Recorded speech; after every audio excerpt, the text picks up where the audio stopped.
আজ প্রায় ১২ দিন পর আমার বাসার সমস্ত ফার্নিচার আজকে খুব সুন্দর করে ক্লিন করব, আর থাকবে দুপুরের রান্না বান্না। তো সব কিছু মিলিয়ে আজকের ভিডিওটি। হ্যালো এভরিওয়ান, আসসালামু আলাইকুম। সবাইকে নতুন আরেকটি লাইফস্টাইল ব্লগ ভিডিও দেখার আমন্ত্রণ জানাচ্ছি। মাছগুলোকে আগে খাবার দিয়ে দিলাম, আর তার আগে আমিও সকালবেলার নাস্তাটা আজকে কিন্তু অফ ক্যামেরাতে করে নিয়েছি। তো এই তো মাছকে খাবার দিয়ে রুমের জানালাগুলো এখন খুলে দিচ্ছি। আজকে বেডশিটটা তুলে ফেলবো। ঈদ চলে গিয়েছে, প্রায় ১২ দিন হয়ে গিয়েছে। তো এই ভিডিওটি ছিল আমার গতকালকের। তো তার আগে বলে নিচ্ছি, আমি যে মার্কেট থেকে টুকটাক কি কেনাকাটা করেছি সেগুলো তো আপনাদের সাথে শেয়ার করতে পারবো না আজকের ভিডিওতে। তো সেই ভিডিওটা ইনশাল্লাহ আগামীকাল আপনাদের সাথে শেয়ার করে দিব। তো এদিক থেকে আমি অফ ক্যামেরাতে গরম পানিটা বসিয়ে দিয়েছিলাম। এখানে গায়ে দেওয়ার পাতলা একটা কম্বল, সেই সাথে চাদর আর কিছু কাপড় চোপড় ছিল। তো ভাবলাম যে সব কিছু একসাথে ভিজিয়ে ফেলি। তো এখানে একটু কুসুম কুসুম গরম পানি দিয়ে চাদরটা ভিজাবো। আসলে ঈদ তো চলে গিয়েছে অনেক দিন। তো বিছানাপত্র কিন্তু ময়লা হয়েছে হালকা পাতলা, আর যেহেতু এতদিন হয়ে গিয়েছে, তো ভাবলাম যে এভাবে বিছিয়ে রাখতে আর কি ভালো লাগছে না। তো আজকে আর কি ভাবলাম যে না, চাদরটা চেঞ্জ করে ফেলি, সেই সাথে গায়ে দেবার যে কম্বল বা কাপড় চোপড়গুলো ছিল সেগুলো ভিজিয়ে ফেলি। তো এখানে আমি চাদরটা একটু আলাদা করে ভিজাচ্ছি, কারণ নতুন চাদর হয়তো বা রং উঠতে পারে। এই কারণে আমি চাদরটা আলাদা ভিজালাম, আর বাকি কাপড়গুলো এই বোলের মধ্যে করে কিন্তু আমি ভিজিয়ে ফেলবো। ভিডিওর শুরুতে আমার প্রতিটা আপু ভাইয়া আঙ্কেল আন্টিদেরকে রিকোয়েস্ট করব, যারা ভিডিওটি ক্লিক করেছেন এখনও পর্যন্ত একটি লাইক দেননি, প্লিজ একটি লাইক দিয়ে ভিডিওটি কন্টিনিউ করবেন। আর যারা নতুন আজই আমার চ্যানেলে প্রথম ভিজিট করেছেন, ভিডিওর কোথাও কোনো অংশ যদি আপনাদের কাছে এতটুকু ভালো লেগে যায়, চাইলে চ্যানেলটি সাবস্ক্রাইব করে পাশে থেকে যেতে পারেন। আচ্ছা, এখন আরেকটি কথা বলি, আজকে আমার ভিডিওর লেন্থ অনেক বড় হয়ে গিয়েছে। আসলে যতই ছোট করার চেষ্টা করেছি কিনা আমি পারি নাই, কারণ ভিডিওটা আরও লং ছিল। তো আমি এডিট করতে করতে এ পর্যন্ত আর কি আসতে পেরেছি। তো আজকে আসলে ভিডিওটা কেটে ছেটে যা আরও ছোট করব সেটার উপায় ছিল না। যে কোনো ভিডিও করতে গেলে আসলে সেই কাজের পরিমাপটা যদি ঠিকঠাক মতো না থাকে, তাহলে সেই ভিডিওটা আসলে দেখে কিন্তু শান্তি পাওয়া যায় না। আর ফাঁকিবাজি কাজকর্ম আমি আমার চ্যানেলে দেখাই না, এটা কিন্তু কম বেশি যারা আমার রেগুলার ভিডিওগুলো দেখে থাকেন তারাই জানেন। তো আমি আমার ঘরের কাজগুলো আমি যেই ভাবে আর কি করে থাকি, যেভাবে করলে আমার সুবিধা হয় আর মনে হয় যে না, আমি এভাবে কাজগুলো করলে আর কি কাজগুলো খুব তাড়াতাড়ি হয়ে যাবে। তো প্রথমত আমি চাদরটা বিছিয়ে আর কি ভিজিয়ে দিলাম। চাদর ভিজিয়ে এখানে আমি আমার অনেক পুরাতন একটা চাদর, এই চাদরটা ভেবেছিলাম যে আর কি এই ঈদের মধ্যে আমার যে পুরান কাপড় চোপড়গুলো বা মেয়েদের কিছু পুরান কাপড় চোপড় দিয়ে দিয়েছিলাম যাকে আর কি, তো চিন্তা করছিলাম যে এই দুইটা চাদরও, আরেকটা চাদরও আছে, এই দুইটা চাদর আর কি তাকে দিয়ে দিব। তো আলমারির মধ্যে না এই দুইটা চাদর থাকার কালীন আর কি আমার মনেই ছিল না যে এই চাদর দুইটা আমি তাকে দিব। তো কাপড় চোপড়গুলো যখন তাকে দিয়ে দেওয়া হয়, এরপরে আমার মনে হলো যে চাদরগুলো আসলে না দিতে পেরে আমার আসলে খারাপই লেগেছে। আসলে চাদর দুইটার কথা না ওই মুহূর্তে আমি একেবারেই ভুলে গিয়েছিলাম। যদি মনে থাকতো তাহলে চাদরগুলো দিয়ে দিলে সে কিন্তু অনেক অনেক খুশি হতো। আমার যে পুরাতন কাপড় চোপড়গুলো আমি তাকে দিয়েছি, তো একেবারে কিন্তু পুরাতন না, একেবারে নতুন নতুন কাপড়গুলো ছিল। তো সেই ভিডিওটা যারা দেখেছেন তো দেখেছেনই। তো সেখানে আমার জবা জুয়ের অনেকগুলো কাপড়ই ছিল একদম নতুন অবস্থা। তো দেওয়ার পর তিনি কিন্তু অনেকটা খুশি হয়ে গিয়েছিল। আসলে ওই রকম নতুন কাপড় চোপড় যদি যাদের কেনার সামর্থ্য না থাকে তাদেরকে যদি দেয়া যায়, তাহলে কিন্তু তারা অনেকটা অনেকটা খুশি হয়ে যায়। তো আমি কাপড়টা দেওয়ার পর ওই লোকটা আর কি এতটা খুশি হয়ে গিয়েছিল। তো সে সেদিনই কী করেছে, কাপড়গুলো একটা বস্তায় বেঁধে তারপর আর কি নিয়ে গিয়েছে। তো যাই হোক, আমি চিন্তা করেছি যে দেখি এই যে চাদর ২ টা চাদর আছে, তো এই ২ টা চাদরও আমি এই কোরবানি ঈদে আবার যেহেতু সে বাড়িতে যাবে, তখন আরকি তাকে আমি দিয়ে দিব।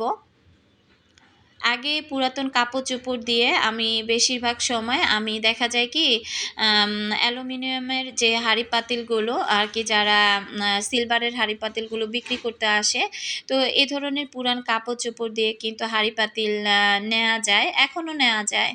তো ওই একটা সময় আমার পুরাতন কাপড়-চোপড় বা বেডশিট এগুলো আমি জমিয়ে রাখতাম।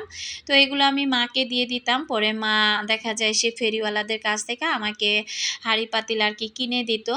তো কিনতে আমার কিন্তু অ্যালুমিনিয়ামের অনেকগুলো হাঁড়ি-পাতিল আছে। তো সেগুলো আমি স্টোর রুমে রেখে দিয়েছি। তো ওগুলো যেহেতু বেশি একটা ব্যবহার করা হয় না। তো এখন তো দেখা যায় সময় বা সময় চেঞ্জ হওয়ার কারণে বা সময়ের সাথে ওই হাঁড়ি-পাতিলগুলো এখন অনেকটাই ব্যবহার কম হয়। তো যেহেতু ননস্টিকে বেশিরভাগ রান্না-বান্না করি, তো এই হাঁড়ি-পাতিলগুলো ওইভাবেই স্টোর রুমে পড়ে আছে। তো এরপর থেকে আর হাঁড়ি-পাতিল কিনি না, কেনা বন্ধ করে দিয়েছি।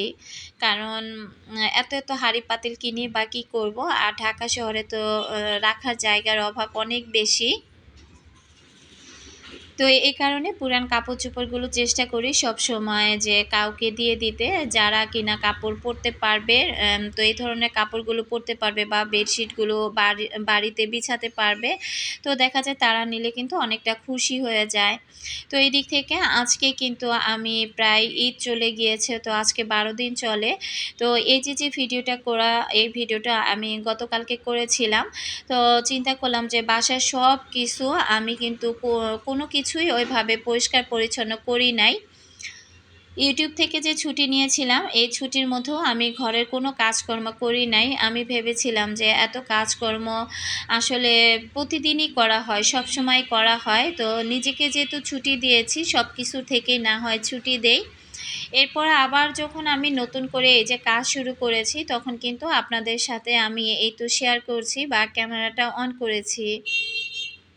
এখানে আমার যে রাউডার স্ট্যান্ডটা আছে, এটা কিন্তু অনেকটা একদম ধুলাবালি পড়ে কালো হয়ে গিয়েছে। তো আমি এই রুমালটা খুব ভালো করে সাবান দিয়ে ধুয়ে নিয়ে আসছি। আর আমার হাতে বানানো যে ক্লিনজারটা ছিল, সেই ক্লিনজারটা দিয়ে এখন একদম পুরোটা রাউডার থেকে শুরু করে আম এই যে রাউডারের চারপাশটা, তারপরে রাউডার রাখার যে স্ট্যান্ডটা আছে, এটা খুব ভালোভাবে এখন আমি পরিষ্কার করে নিচ্ছি।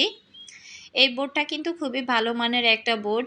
দেখা যায় এটা একটু ভেজা কাপড় দিয়ে মুছলে না আসলে বোর্ডটা ফুলেও যায় না বা নষ্টও হয় না। তো এই কারণে কিন্তু আমি দেখা যায় ২ মাস ৬ মাস যখনই আমি এটা পরিষ্কার করি, তখন আমি একটা কাপড় ভিজিয়ে ভালো করে তারপর কিন্তু এটাকে আমি পরিষ্কার করি। তো এই তো এখন এখানে যা ছিল সবকিছু আমি পরিষ্কার করে নিচ্ছি। এখানে ২ টা রিমোট দেখতে পাচ্ছেন। আমার পুরাতন রিমোটটা কিন্তু খুবই ভালো।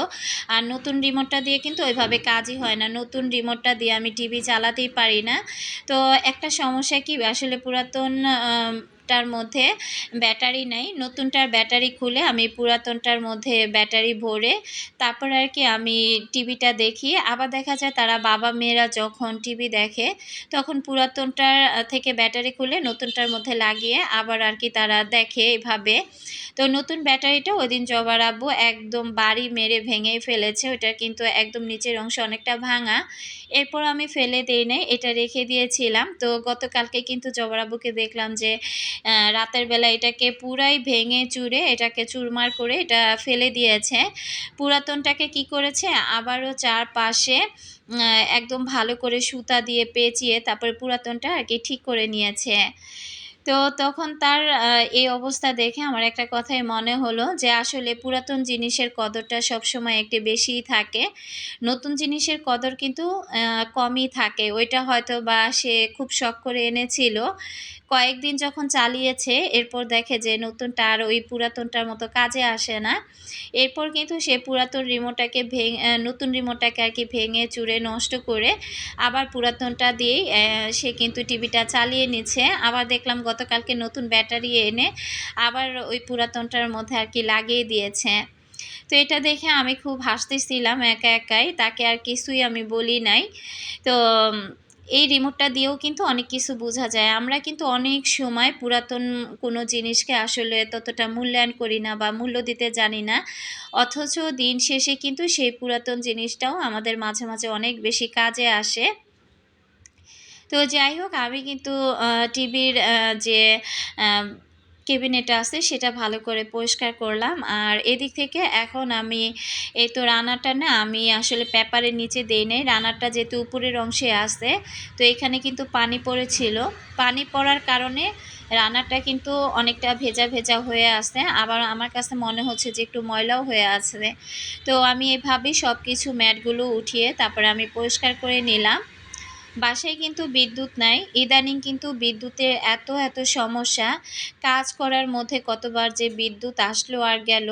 আরকি একদম অবস্থা খারাপ হয়ে গিয়েছে। আর এই যে এখন গরমের সময়, এই গরমের সময় কিন্তু একটানা কাজ করতে গেলে আমার অবস্থা একেবারে খারাপ হয়ে যায়। ঘাড় ব্যথা, মাথা ব্যথা উঠে যায়।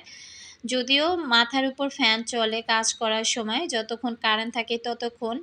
আর কারেন্ট যখন না থাকে তখন তো আর কাজ থামিয়ে বসে থাকি না। কাজগুলো তো আমাকে করতেই হয়। তখন কিন্তু সবচাইতে বেশি খারাপ লাগে।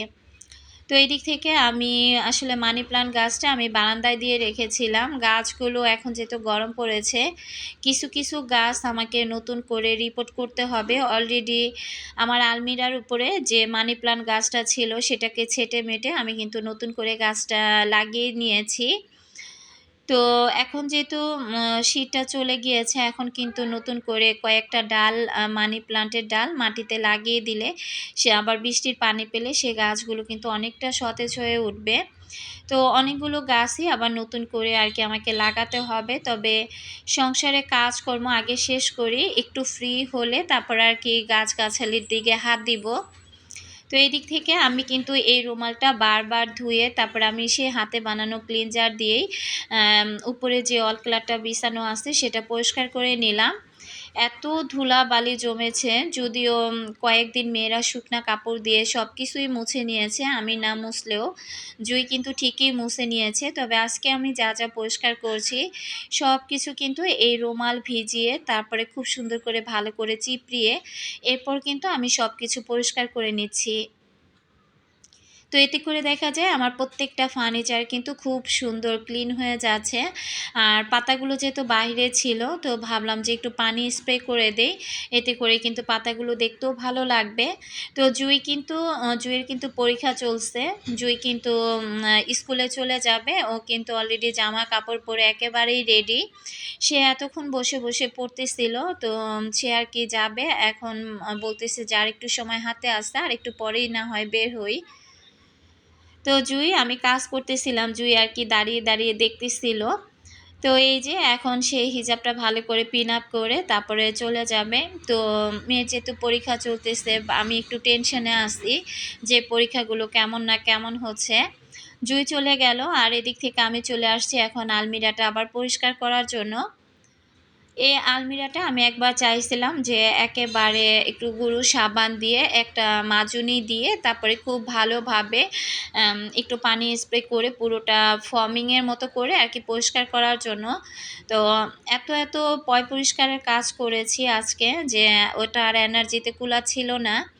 পরবর্তীতে যখন এই ক্লিনজারটা দিয়ে আমি পুরো আলমারিটা এভাবে পরিষ্কার করলাম, দেখলাম যে না, আলমারিটা উপরে যে ময়লাগুলো ছিল সেগুলো অনেকটা উঠে গিয়েছে। আর আলমারিটা যখন ধরতেছিলাম একদম তেলতেলে হয়ে গিয়েছিল। মনে হচ্ছিল আরকি আলমারিটা ধরেও আমি বেশ মজা পাচ্ছিলাম আরকি।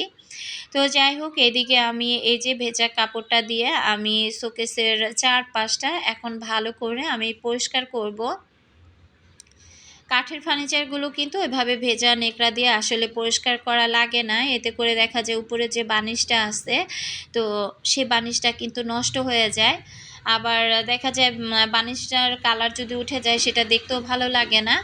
তো আমার এই শোকেসটা কিন্তু অনেক বছর হয়ে গিয়েছে বানানো, এখনো কিন্তু নতুনের মতো আছে। আসলে নতুনের মতো থাকার একটা কারণও আছে। আমি আমার ঘরের জিনিসপত্রে ওইভাবে কিন্তু তেমন একটা ধুলা, বালি, ময়লা এগুলো কিন্তু জমতে দেই না। তো দেখা যায় সবসময় হয়তোবা পরিষ্কার পরিচ্ছন্নের উপরে থাকে। এই কারণে ভালো থাকে আরকি। তবে এই রুমালটা দিয়ে আমি ৪-৫ টা যখন খুব ভালোভাবে আমি পরিষ্কার করে নিচ্ছিলাম, তখন দেখলাম যে রুমালটার অবস্থা একেবারে খারাপ হয়ে গিয়েছে। উপরে যে আলগা ধুলো পড়তে যে আবরণটা আরকি পড়েছিল ধুলোবালি দিয়ে, তো সেই আলগা আবরণটা কিন্তু উঠে গিয়েছে। তো শোকেসটাও দেখতে কিন্তু এখন অনেকটা চকচকে লাগছিল। আমার কাছে দেখতে তো বেশি ভালো লাগছিল। আমার শোকেসটা কিন্তু দূর থেকে দেখেই বুঝতে পারছেন যে যতটুকুই ডিজাইন আছে, সেই ডিজাইনের মধ্যে কিন্তু এক বিন্দু ওইভাবে ধুলাবালি লেগে নাই। তো এখন আমি এই তো এই রুমের জানালাটা পর্দাগুলো আরকি সরিয়ে দিলাম। জানালাটা খোলাই আছে।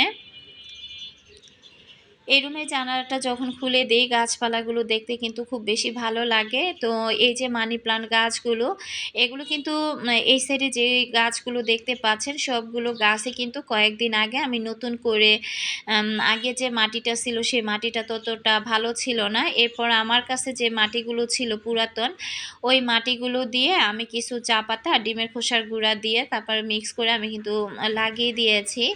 তো এই তো যত্ন করছি। একটা সময় ধীরে তারা আরকি বড় হয়ে যাবে।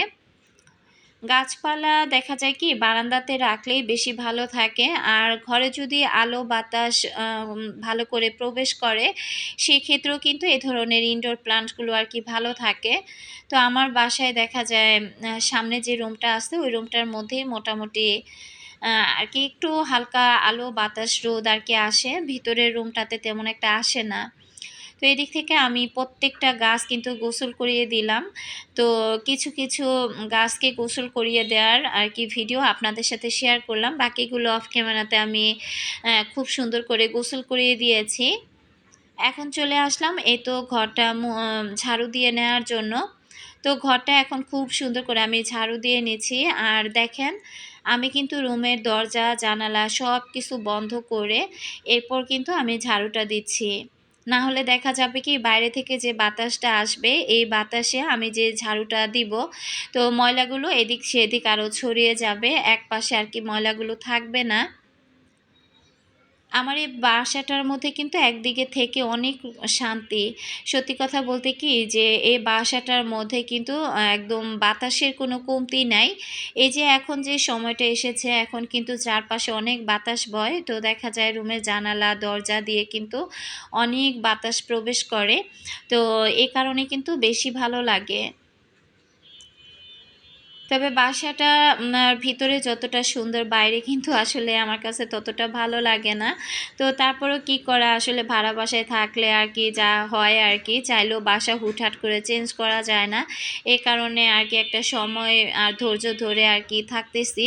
তো আমি যখন দেখেন চাদরগুলো মেলতেছি আপনারা বুঝতে পারতেছেন কিনা জানি না যে কি পরিমাণে বাতাস। আমি এই চাদরটা যখন দিচ্ছিলাম চাদরটা উড়ে মনে হয় এক জায়গা থেকে আরেক জায়গায় চলে যাচ্ছিল।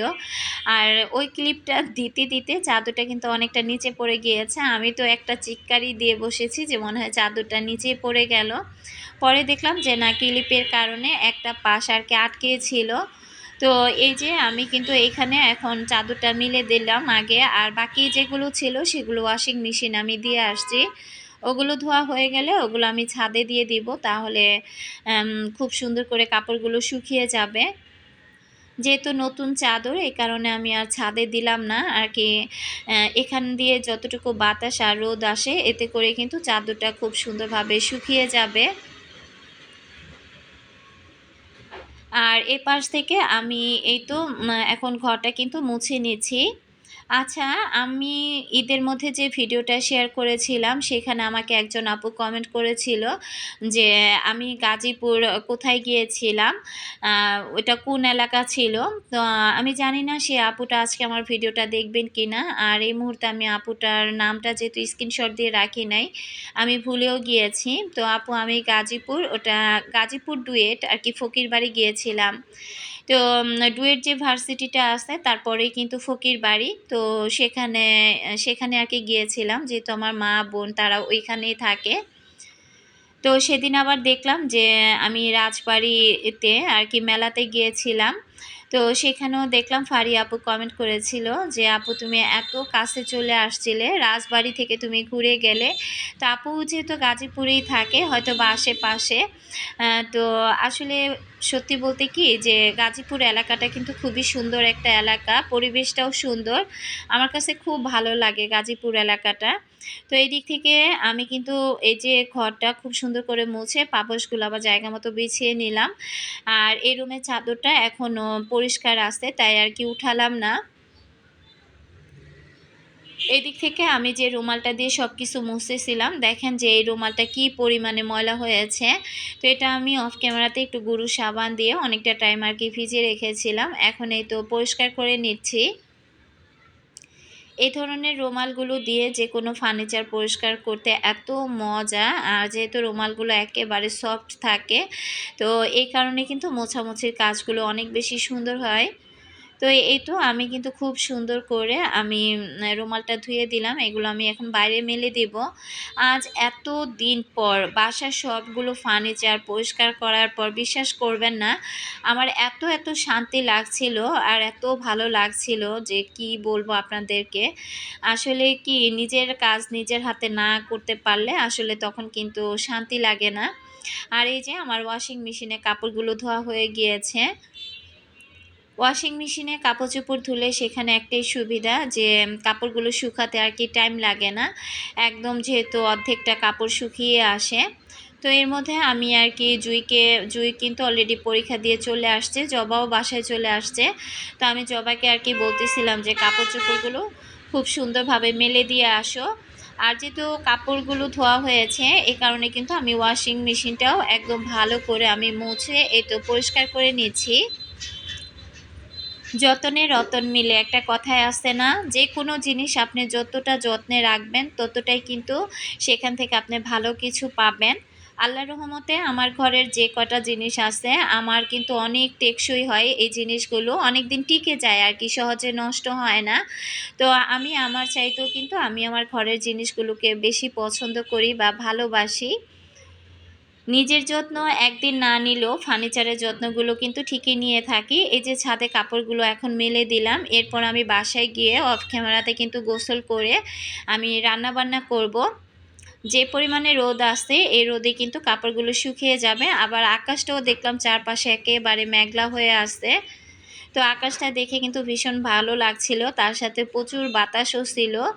তো বাতাস আর মেঘলা এই দুইটা দেখে মনে হচ্ছিল যে রাতে হয়তো বা বৃষ্টি হতে পারে। অনেক দিন পর ছাদে উঠলাম, তো যাই হোক ছাদ থেকে এই তো নিচে নেমে আসছি। তো এখানে আমি রাতের জন্য কাচকি শুটকি রান্না করব, আর এই মাছটা আজকে পুরোটা ভাজবো। তো দুপুরে আমরা 3 মা মেয়ে একসাথে এই মাছ ভাজাটা দিয়ে আর কি খাওয়া দাওয়া করবো। আর সেই সাথে একটু মুগ ডাল ভাজা ছিল, তো মুগ ডাল দিয়ে পোলার চাল দিয়ে মিক্স করে ভাবলাম যে একটু খিচুড়ি রান্না করি। তো জবা আর কি বলতেছিল যে মা খিচুড়ি না, তুমি সাদা পোলাও রান্না করো। তো আমি বললাম যে আগেই বলতা তাহলে মুগ ডালটা আমি দিতাম না, আসলে আমি খিচুড়ির জন্য মুগ ডালটা আর কি চালের সাথে অ্যাড করে দিয়েছিলাম। তো এখানে আমি এই তো এখন মুগ ডাল আর চাল দিয়ে আমি আর কি সাদা পোলাও রান্না করে নিব, আর সেই সাথে মাছটা ফ্রাই করব। আমি জানি না এ পর্যন্ত ধৈর্য সহকারে আমার কোন কোন আপুরা আমার সাথে আছেন। আসলে সাথে না থাকলেও কিছু বলার নাই, আসলে কি করব বলেন। প্রত্যেকটা কাজ আপনাদের সাথে শেয়ার করতে গিয়ে ভিডিওটা কিন্তু অনেকটা বড় হয়ে গিয়েছে। আসলে আমি আজকে খুব আর কি কেমন যেন হযবরলের মধ্যে পড়ে গিয়েছি। আসলে যখন যেভাবে ভিডিওগুলো করি সেভাবে আপনাদের সাথে শেয়ার করার চেষ্টা করি, আর অতিরিক্ত স্পিড বাড়িয়ে দিলে সেই ভিডিওগুলো আসলে দেখতেও ভালো লাগে না। তো এই কারণে কিন্তু আমিও অনেকটা স্পিড বাড়িয়ে তারপরে কিন্তু আপনাদের সাথে ভিডিওটা শেয়ার করি নাই। স্বাভাবিক যতটুকু দেখতে ভালো লাগবে ঠিক ওই অবস্থাতে রেখেই কিন্তু ভিডিওটা আমি এডিট করেছি। তো ওইদিকে না আমি আসলে চালটা দিতে দেরি হয়ে গিয়েছে। তো দেখা যায় পোলাও রান্না করতে গেলে পেঁয়াজটা যদি অতিরিক্ত ভাজা হয়ে যায় তাহলে কিন্তু চালের কালারটা একটু আর কি বাদামি কালার হয়ে যায়, দেখতে ভালো লাগে না। তো আমি একদম সাদা পোলাও রান্না করার জন্য আর কি চাচ্ছিলাম। তো যেহেতু পেঁয়াজটা পুড়ে গিয়েছে এ কারণে কিন্তু পোলার কালারটা সাদা আসেনি, অনেকটা কিন্তু একটু লালচে লালচে এসেছে। তো কি আর করার, সমস্যা নাই, এটা যেহেতু আমরা ঘরেই খাবো। তো যেহেতু এই তো দুপুরবেলা আর রাতের বেলা আর কি হয়ে যাবে। তো যাই হোক আমার পোলাও রান্নাটা কিন্তু করা শেষ হয়ে গিয়েছে। এখন পোলাওটা আমি নামিয়ে তারপরে মাছটা আর কি ফ্রাই করব। তা আমি অফ ক্যামেরাতে অনেকটা পরিমাণে তেল দিয়ে দিয়েছি, তবে একবার না আমি ননস্টিকের একটা প্যান নিতে গিয়েও নেই নাই। আর এইটার মধ্যে আমি মাছটা ভাজতে গিয়ে আমি এত বোকা হয়ে গিয়েছি। তো আমি ভেবেছিলাম যে কড়াইটা হয়তো বা একেবারে তেল তেলে আসছে, তেমন সমস্যা হবে না। পরবর্তীতে দেখলাম মাছটা উল্টাতে গিয়ে একদম মাছের উপরের যে চামড়াটা ছিল সেটাই একেবারে খুলে গেল। তো জবা আমার পাশেই ছিল, জবা এটা দেখে আর কি খুব হাসতেছিল, আর আমার তো মন মেজাজ একেবারে খারাপ হয়ে গিয়েছে। তো মেয়েকে বললাম যে হেসো না। তো মেয়ে বলল যে কিপটামি করে কেন নতুন একটা কড়াই নামালা না, ওটাতে ভাজলে তো আর এমনটা হতো না। তো মেয়ে বারবার আমাকে কিপটা কিপটা বলতেছিল, এটা শুনেও কিন্তু আমার একবার রাগও হচ্ছিল, আবার চিন্তা করতেছিলাম মেয়ে তো খারাপ কিছু বলে নাই, আমি চাইলে তো নতুন প্যানে যদি মাছটা ভাজতাম তাহলে বেশি ভালো হতো। তো যাই হোক অবশেষে খাওয়া দাওয়ার আয়োজন হয়েছে, আর আজকের মতো আমি বিদায় নিলাম। আল্লাহ হাফিজ, আসসালামু আলাইকুম।